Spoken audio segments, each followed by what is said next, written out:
ലോക്സഭാ പ്രതിപക്ഷ നേതാവ് രാഹുൽ ഗാന്ധിയെയും മറ്റ് 25 എംപിമാരെയും വെടിവെച്ച് കൊലപ്പെടുത്തുമെന്ന് സാമൂഹിക മാധ്യമ വീഡിയോയിലൂടെ ഭീഷണി മുഴക്കിയ ആൾ പിടിയിൽ. രാജ് സിംഗ് എന്നയാളെയാണ് രാജസ്ഥാൻ പോലീസ് കോട്ടയിൽ നിന്ന് കസ്റ്റഡിയിലെടുത്തത്. വലതുപക്ഷ സംഘടനയായ കാർണി സേനയുടെ വക്താവാണ് ഇയാളെന്നാണ് സൂചന. പാർലമെന്റിന്റെ ബജറ്റ് സമ്മേളനത്തിനിടെ രാഹുലും 25 എംപിമാരും ലോക്സഭാ സ്പീക്കർ ഓം ബിർളയെ ആക്ഷേപിച്ച് സംസാരിച്ചതിൽ ബിജെപിയുടെയും കാർണി സേനയുടെയും പ്രവർത്തകർ കുപിതരാണെന്ന് വീഡിയോയിൽ രാജ് പറയുന്നുണ്ടെന്ന് ദേശീയ മാധ്യമങ്ങൾ റിപ്പോർട്ട് ചെയ്തു. ഇനി ഇത്തരത്തിലൊരു സംഭവം ഉണ്ടായാൽ ആ എംപിമാരുടെ വീടുകളിൽ കയറി അവ തല്ലി തകർക്കും. രാഹുലിന്റെ ആജ്ഞാനുസരണമാണ് ലോക്സഭാ സ്പീക്കറും പ്രതിപക്ഷാംഗങ്ങളും തമ്മിലുണ്ടായ വിവാദം നടന്നതെന്നാണ് താൻ വിശ്വസിക്കുന്നതെന്ന് പറഞ്ഞ രാജ്, ഇനി അത്തരം സംഭവമുണ്ടായാൽ രാഹുലിനെ വീട്ടിൽ കയറി വെടിവെച്ച് കൊല്ലുമെന്ന് ഭീഷണി മുഴക്കുകയായിരുന്നു.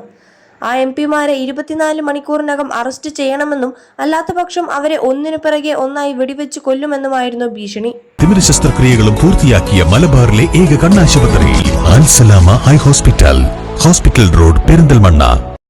വീഡിയോ സാമൂഹിക മാധ്യമങ്ങളിലൂടെ പ്രചരിച്ചതിന് പിന്നാലെ രാജിനെ പോലീസ് കസ്റ്റഡിയിൽ എടുക്കുകയായിരുന്നെന്ന് പോലീസ് പറഞ്ഞു.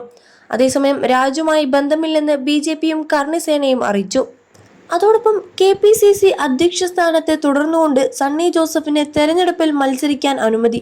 സണ്ണി ജോസഫ് നന്നായി ജോലി ചെയ്യുന്നുണ്ടെന്നും മറ്റ് സംവിധാനങ്ങളെക്കുറിച്ച് ഇപ്പോൾ ആലോചിക്കേണ്ടതില്ലെന്നും AICC general secretary KC Venugopal അറിയിച്ചു. KPCC അധ്യക്ഷ സ്ഥാനത്ത് തെരഞ്ഞെടുപ്പ് കാലത്ത് പകരം ചുമതല വേണ്ടതില്ലെന്ന നിലപാടിലേക്ക് AICC എത്തിയതോടെ സണ്ണി ജോസഫിന്റെ നേതൃത്വം പച്ചക്കൊടി കാട്ടുകയായിരുന്നു. ദില്ലിയിലേക്ക് സണ്ണി ജോസഫിനെ വിളിപ്പിച്ച് നടത്തിയ ചർച്ചയിൽ നേതൃത്വം നിലപാട് വ്യക്തമാക്കി. സണ്ണി ജോസഫ് മത്സരിക്കുമ്പോൾ പുതിയ ആൾ ആ പദവിയിലേക്ക് വരില്ല.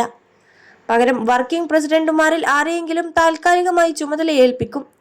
വർക്കിംഗ് പ്രസിഡന്റുമാരിൽ വിഷ്ണുനാഥും അനിൽകുമാറും മത്സരിച്ചാൽ പിന്നെ ഷാഫി പറമ്പിലിനാകും നറുക്കു വീഴുക.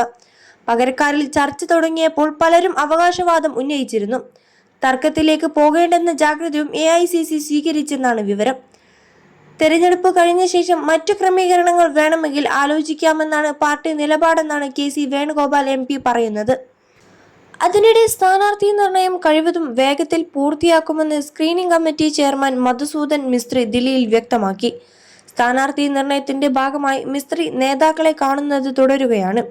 കൊടിക്കുന്നിൽ സുരേഷ് MP മിസ്ത്രിയെ AICCയിൽ കണ്ടു.